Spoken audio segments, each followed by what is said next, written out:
Welcome to Digital Marketing for Contractors, a podcast for home improvement contractors to help you crush your lead goals and take your business to the next level. Join us each episode as we give you powerful insights and practical tips on the best digital marketing strategies to help you grow your home improvement business. Let's get started. Welcome back to the Digital Marketing for Contractors podcast. This is a podcast all about helping home improvement contractors to crush your lead goals and take your business to the next level. Digital Marketing for Contractors is hosted by Fat Cat Strategies. We are a digital marketing agency based out of Raleigh, North Carolina. My name's Don. I'm one of the account managers here at Fat Cat. And I'm Janet. I am the founder and managing partner. And Janet, I am really excited today because we are beginning what I think is going to be an exciting set of episodes here for our listeners as we talk through what's kind of going to be a 3-part mini series of content here where we're going to be talking about the levels of a contractor business. And I know this is a topic that's kind of near and dear to your heart, but something that I'm really excited about talking about too. Oh, yeah. I love this topic. It's sort of at the heart of what it means to be an entrepreneur and what it means to be on that journey from first having the seed of an idea to being successful to then growing out of one stage to the next. It's all of that good stuff. Absolutely. Well, all right. Well, before we jump into the topic, I do want to let you guys know that we have a resource available for you to download if you're just kind of trying to figure out how to improve your overall online presence and you're wondering, what can I do to make it better? We've got a resource that's called 5 Reasons That Homeowners Don't Choose You Online and What You Can Do About It.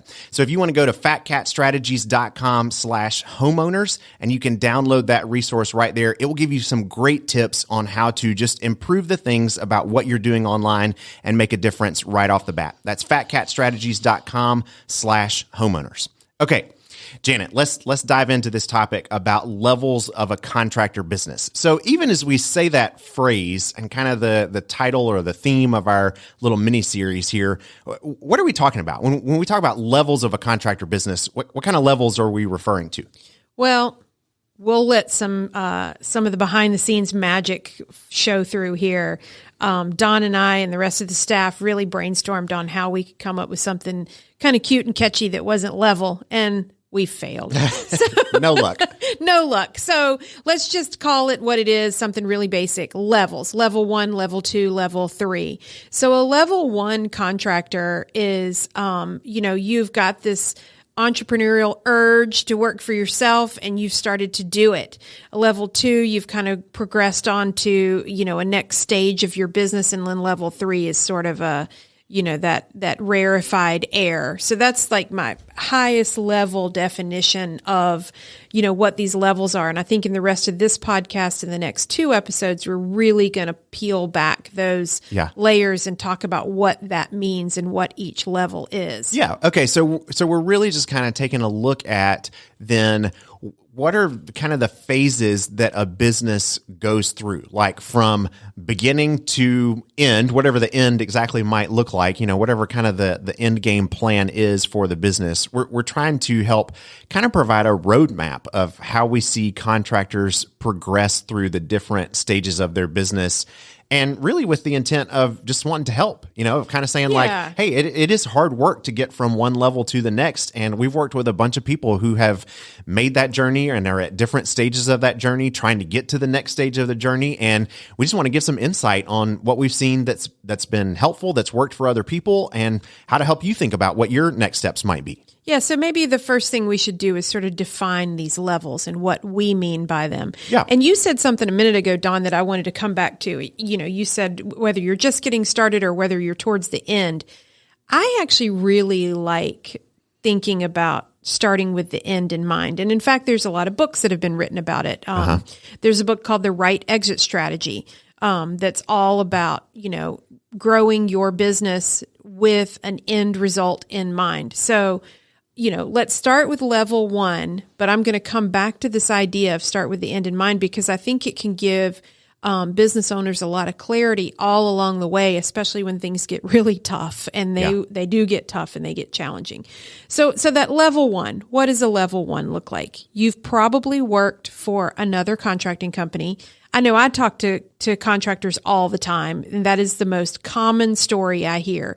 Well, I was working for, a window installer, and they got, really high volume. They had a sales team. I was on the sales team, or I was a project manager.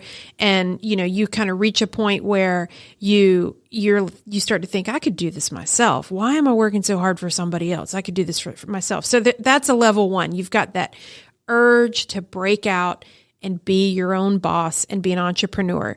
That level one goes from that day one where you decided to do it on your own up until you start to feel the tension between that level one and level two. And we're going to get into that topic in just a few minutes. But, it's that whole journey from the first day after you quit your last job up through you're kind of bumping up against, the pressures of you can't be the one to do it all anymore. Yeah. So when you're working with some of your clients, what do you think are some of the characteristics that you would say is a level one contractor? Yeah. So I think one of the things you just said there at the end is probably the most defining characteristic, which is just that this level one contractor is kind of wearing all the hats. They're really doing everything there is to do in the business. So they are the answering service. They are the, in some sense, the full on contractor. They probably have a team of subs that they're working with, but they're still up on the roof or, in the bathroom, like they're doing the work, and they're alongside making the their estimates team. at night. Yeah. They're doing all of it. And, they're both like, loving what they do and also burning the candle at both ends. It's kind of like that sense of like, I know that this is what I want to be doing. And I also know that I can't keep doing it the way that I'm doing it forever. So it's an exciting stage because you're kind of getting off the ground. You're really building something. And I think, the guys that I see that are kind of in this phase that are really enjoying it are like, they're making a decent living at this point. They're paying their own bills and maybe even a little beyond that. Yeah. But they kind of know like this isn't, it's not sustainable for forever. It's certainly not scalable. I can't get it to, something much bigger, just keeping on doing what I'm doing because I'm wearing all the hats and I can't wear any more. It won't work that way. You're answering the phone. You're, going to the homeowners, climbing up on a ladder. You're taking all the measurements. Yeah. Then you're running around in your truck and supervising maybe 2 other crews of subs somewhere else. And then at night, when you finally get home after you eat dinner, then you've got to sit down and do the quote unquote paperwork. Right. Yeah. Do all the businessy stuff. That's the level one contractor. Yeah. And I think too, just because we're a marketing agency and so we pay a lot of attention to the marketing side of things. I think there's some real defining markers there too, just with the marketing aspect of what that level one contractor looks like. And I think a lot of it is in that first level. We see a couple things at play. One is we see a lot of word of mouth, just referral kind of marketing. Mm-hmm. You're getting your leads from, friends and friends of the family or people who live in the neighborhood of where you just did a job or, that kind of stuff. Yard signs. Yep. Saw you that way. Magnets on the side of your truck. Yeah, a lot of that. And or a lot of what we would call lead aggregators, things like Angie, Home Advisor, Modernize, Quinn Street, all of those networks, kinds of things. Yeah, so you're speed to lead competing for a whole bunch of other, or competing with a whole bunch of other contractors in your area for these leads that are being sold by these lead aggregators, and those are usually the kind of primary places that we see level one contractors getting their leads from and really kind of focusing their marketing dollars on. I would add a third category to that. Okay. So those level one contractors, just like you said, it's word of mouth. They're getting business from word of mouth. They're probably buying leads from a lead source. And then depending on the product that they're installing, we've also seen those level one contractors get a fair portion of their leads from their manufacturer. Yeah, sure. I guess depending on what industry you're in, that can definitely be the case. And we've worked in a couple of different segments where some manufacturers will sell the leads to the contractors and then other manufacturers will just send them along to the contractors based on a homeowner going to the manufacturer's website, typing in their zip code and saying, find an installer of this product near me. Yeah. But yeah, Don, when I encounter a contractor that's really wanting to scale, and I'm usually the one that, prospects talk to first before when they're deciding whether or not they want to work with Fat Cat. And then, we have a conversation and I get to learn about what their goals are. And a really classic thing for a level one contractor to say is, man, I want to break this addiction to like Angie or Home Advisor. It got you where you were. Yeah. It's gotten you to where you are now, but you're not going to be able to really scale, and you're always going to be competing with 3, 4, 5 other businesses because those leads are typically looking for, the lowest cost estimate. Yeah, that's right. Yeah. Okay. So I think that's maybe a really good segue to kind of, as we think about moving towards level 2, one of the things that we kind of talk about that I think is helpful for contractors to begin to recognize and to start to just kind of feel the weight of, whatever stage they're in, is that growth through these 3 different levels of the contractor business is not linear. Meaning, Lord, no. Yeah. Meaning like, you don't just go up and to the right by doing the same things over and over again, or more of them, or, getting more efficient at them. As you move from one level to the next, your business really starts to change. And the things that you do, the things that you focus on, the things you spend your time and your money on, all of that really does change from one level to the next. And so what we, I think, have really found helpful is to be able to help people think about what are kind of the like telltale marks of transition season. So when you're kind of at the edge of level 1 and needing to move into level 2, there are kind of some typical, tensions that begin to really start to surface for a contractor to be able to say, okay, I think I'm beginning to see that the things I've been doing to be successful in level 1, I just can't do those. I can't do more of those in order to be able to get to level 2. And I think kind of what you're highlighting there is just really good examples of that. So, we talked about one already, which is just you've been wearing all the hats and you just don't have any more headspace to put on any more hats. That's one of the biggest tensions. So maybe one of your first like concrete steps to make that transition from a level 1 contractor to level 2 is likely going to be staffing. Yeah. And some of that really falls outside of, our expertise as marketing partners. But we've been along for this ride with so many contractors right. that we see how it works. Yeah. And so a staffing choice you might make is somebody to answer your phones. It sounds kind of silly, but we've absolutely seen contractors grow to that $1, $2, $3 million phase where they don't have a dedicated person answering their phone. They've either outsourced it to a call center, or not a call center that's exclusively working, but like a call center that answers the phone, answering service for like doctors' offices. Yeah. So they're answering the phones for all kinds of different clients. Yeah.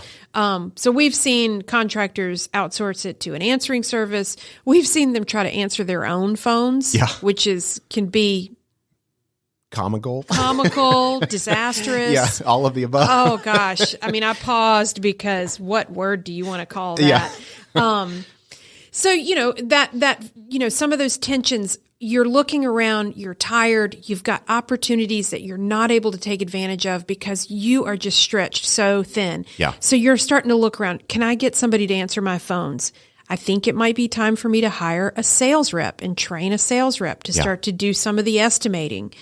That might be the point where if your unique skill set that you're the best at is managing crews, you might start to look around and go, how can I duplicate myself and get another project manager in here so I can run more than however many crews you're running now, whether that's 1, 2, or 3. Yeah. So you can double that if you get somebody else in there.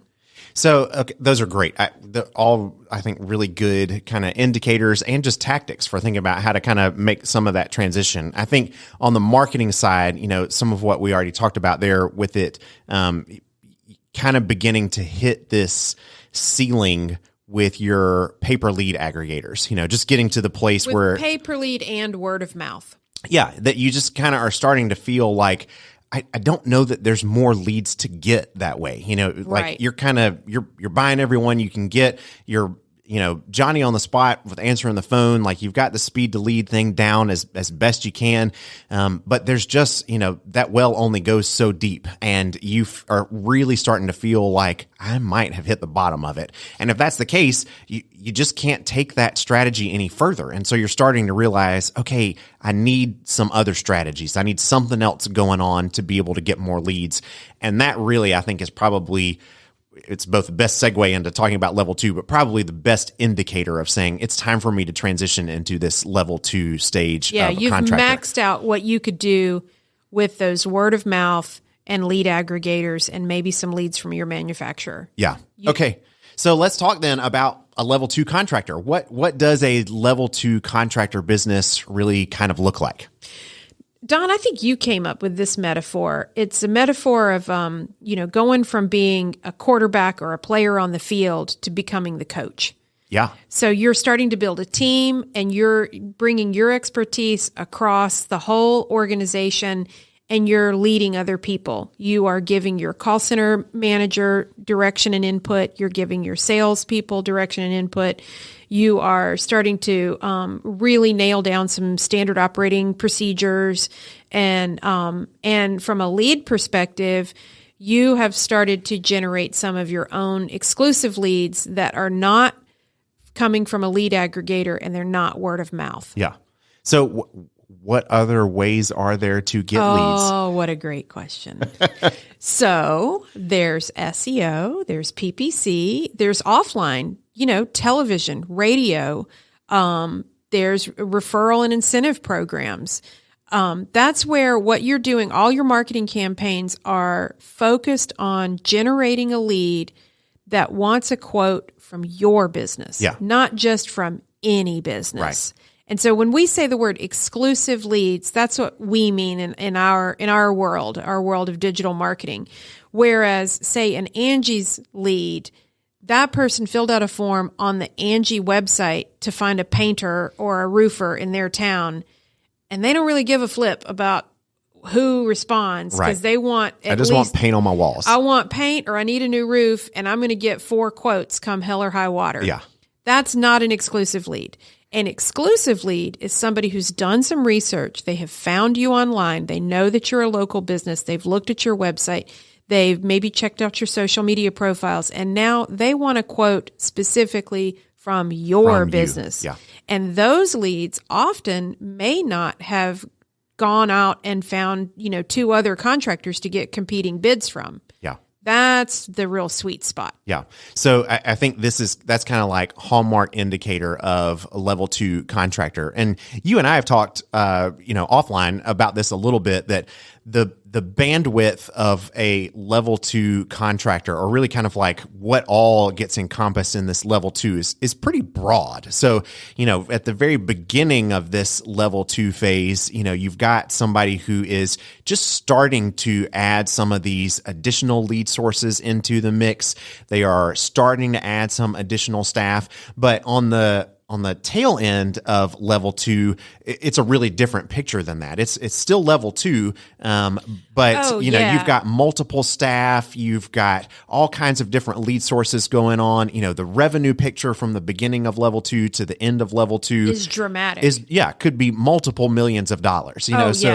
Significant difference there, but all still in this same kind of level 2 phase, because you as the owner are really still kind of focused on growing the business and doing the work to make the business grow. Yeah, that level 2, the spectrum, I think, is what you're getting at, Don. What is the spectrum of this level 2 contractor? And in terms of revenue, I mean, it's kind of hard because we're talking to a wide audience here. We don't know if you're every industry's a bathroom different. Contractor, or a roofing contractor, or siding contractor, but real big picture paint on the wall. I'm going to say a level 2. The spectrum would be, let's say, $3 million to maybe $20 million. So that's a $3 million roofing business is a very different business from a $20 million roofing business. Yeah, absolutely. Yeah. But, they're still in our mind. And again, this is, we get to make this up. We've made up these 3 levels that we've seen, and we're sticking to it. But that level 2 contractor, they are maturing. They've got multiple channels of leads. They may still be buying leads from lead aggregators, but they've developed their own exclusive channels. Yeah. They've got, really strong word of mouth still, and, referral programs, review programs. They've got staff that they've built out. They've got department heads at that top end of the spectrum. Yeah. It's really a beautiful thing to watch a contractor go from that $3 million mark to, say, that $15 million mark. And I personally have been in the front row seat of that more than once, and it's a fun ride. Yeah, it's exciting. It can be an exhilarating and stressful ride, but it's a fun ride. Okay, so you mentioned kind of a revenue mark, but what are some of the other, as we think about, those tensions again that start to come up when a contractor, a business owner might start to recognize maybe I'm pushing the top end of this level 2 and I can't keep doing things the way that I have been doing them in order to be able to get into level 3. What are some of those tensions that we start to see there at the end of level 2? I'm going to go back to a metaphor, and I think a framework of thinking about it that Don, you've brought up. And we go back to these sort of sports analogies. A level 2, the owner of a level 2 contractor is really that coach. Yeah. When you kind of reach the limits of what you can do as a coach, now you need to look at moving into sort of a general manager mindset. Yeah. I'll give you a short story of a contractor that I was talking to last week. Their revenue goal this year, I believe, was $8 million and let me think about this, $11 million. Sorry. They are going to end at 18 this year, 2022. Yeah. So good year. They have blown all their goals out of the stinking water. And I was talking to the general manager. Ironically, that is his actual title. He's a general manager. And this has nothing to do with marketing, but he was, talking to me about how he believes that their business has outgrown QuickBooks. Like QuickBooks, which is like the gold standard for small business accounting, doesn't really have the granular detail that he needs to really push his business forward. Yeah. So in some ways, you're asking the question, what are the tensions? How do you know when you've pushed up against the end of a phase of your business?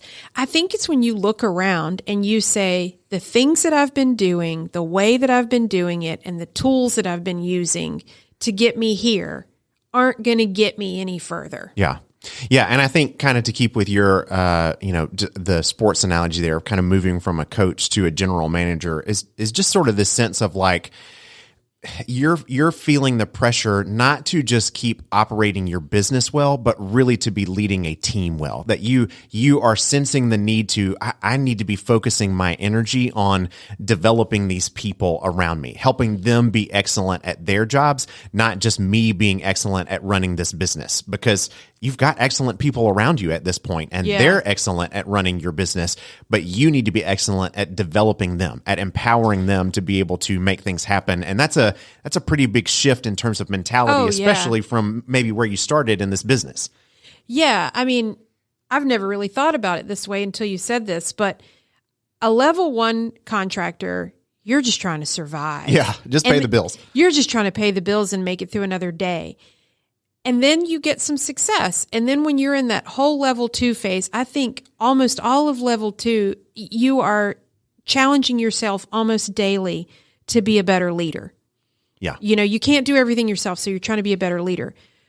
When you get into the level 3, it's another shift. You are now trying to develop other leaders. Yeah, that's right. So you spent all of level 2 trying to look in the mirror and go, how can I be a better leader? And now you're going, how can I grow other leaders on my team? Yeah. And it's, I don't know, I'm getting a little older, so I'm starting to think of things in different ways, but it's almost like moving into that grandparent role. Yeah, a little bit. Yeah, I can see that. Yeah. Where you're trying to, your influence is coming through other people instead of directly from yourself. And, that's a big shift. Yeah. And the conversations that you have with your leaders that you're developing is you're trying to coach them on how to coach people. Yeah. Which is a very different conversation than the conversation you have with yourself on, hey, me, how can I be a better coach? Yeah, that's right. So we'll spend some more time kind of digging into what that owner's role looks like in the next episode. But I think another thing that can be true in this transition tension between level 2 and level 3 is that you're starting to really recognize that, like, hey, you do a lot of work in your community. Like your business, does a lot of actual work. You do a lot of renovation. Giving back. Yeah. But you may not yet really be at the place where you are dominating the market in your area. And that might be because your business isn't really known as an entity. Like, you do a lot of work and you do good work, but in terms of being the brand name that people are aware of, a household name in your community. Yeah, you know you're not kind of to that place yet. And I think that's really one of those kind of transitional tensions that you can start to feel is like, okay, if we're going to get to that place where we are that, our marketing has to look different, our strategies have to look different, the way that people talk about us has to now become important. Before, it was just, we want a good reputation for the work that we've done, but now we have to start to think about like, well, people need to know us before we've done any work for them. And that's a whole different ballgame of how you think about your business and its relationship to the community. So those kinds of things are really what start to characterize being able to dominate the market in this level 3 kind of contractor level. But getting there takes a real shift and adjustment that happens in that transition. Don, what would you call that? Well, you can call it brand awareness. You can call it community engagement. You can call it local involvement. There's all kinds of different things. We call it brand awareness around here, of just, making sure that your name, your business name is known, that when people think about bathroom remodels in your area, or when they think about landscaping services in your area, that your business name is the one that is top of mind, that pops into their head because they've seen your commercial X number of times. They've seen your name on a billboard or on a... I've got a great example. Yeah, all of kinds this. of things. So listener, you may or may not know this. We're in Raleigh, North Carolina, and we have an NHL team called the Carolina Hurricanes. Yeah. And it is hockey season right now. And I went to a hockey game on Saturday night. So most likely, if you're listening to this podcast, you know who Window World is. In between the plays, there was a team of folks on ice skates that had, it wasn't the full-on Zamboni. It was folks with, looked like a little snow shovel. And they would skate around on the ice and scoop up all of the ice debris. And all of those shovels had Window World on it. Yeah. And the announcer was like, we're going to do a clean sweep of the ice brought to you by Window World. That is what you're talking about. That's brand awareness. You're talking about brand awareness at that community level where, Window World here in our area has sponsored some portion of the the in-person experience for me, the fan. They've sponsored that at the arena. Now that's kind of big time, but there's lower levels of that. But I think that's what you're talking about, where that's exactly right. Window World is not going to be able to trace an individual lead to those folks skating around on ice skates. No. And if you are, just getting into that brand awareness and you decide to sponsor maybe your local high school football team, right, you might not be able to trace an individual lead to that. But that's the beginning of that level 3 owning and dominating your service area as to become a household name. Yeah. Is that what you're talking about, That's Don? exactly right. And I think that's what begins to really characterize a level 3 contractor business, is that kind of owning and dominating the market, because you are the go-to contractor. You're the go-to business. If somebody wants your service done, you're the name that comes to mind first on anybody's mind in your service area. And to be able to get to that place takes a whole different set of tools and marketing skills and money than what you've been doing in level 2. And that's really kind of what the difference is there, and why we talk about that transition, that if you want to get to that place, it does require doing different things. So we're going to spend more time, I think, kind of diving into that and really kind of examining that in the 3rd episode of this little 3-part mini-series. So we'll just kind of tease it for now and say we'll spend a lot more time kind of unpacking that and diving into it. But I think this has been great. I think this has been a super helpful kind of overview of what these 3 levels are, and I think kind of sets the stage for where we're headed for the rest of this series. Anything you want to kind of cap off with? No, I just love talking about this topic. I mean, I've built my own business. I'm from a family of entrepreneurs, and we work with our clients. They're all, the owners of our client companies are all these fantastic, hardworking entrepreneurs. And I think this topic sort of goes to the heart of what they think about day in and day out every day. Absolutely. Okay, well, stay tuned. We've got more coming for you in this 3-part mini-series, and we will continue to talk about how to grow from one level to the next. We're going to talk about the marketing at each level and just continue to give you insights on how to be able to really excel and succeed at all levels of your contractor business. Don't forget that we've got a resource for you to be able to download that will help you improve your overall online presence. If you want to check out our resource, 5 Reasons That Homeowners Don't Choose You Online and What to Do About It, you can go to fatcatstrategies.com/homeowners and download that right there. It will give you some great tips on how to improve your overall online presence. That's fatcatstrategies.com/homeowners. And that's it today for the Digital Marketing for Contractors podcast. We'll look forward to talking to you next time. Digital Marketing for Contractors is created by Fat Cat Strategies. For more information, visit fatcatstrategies.com.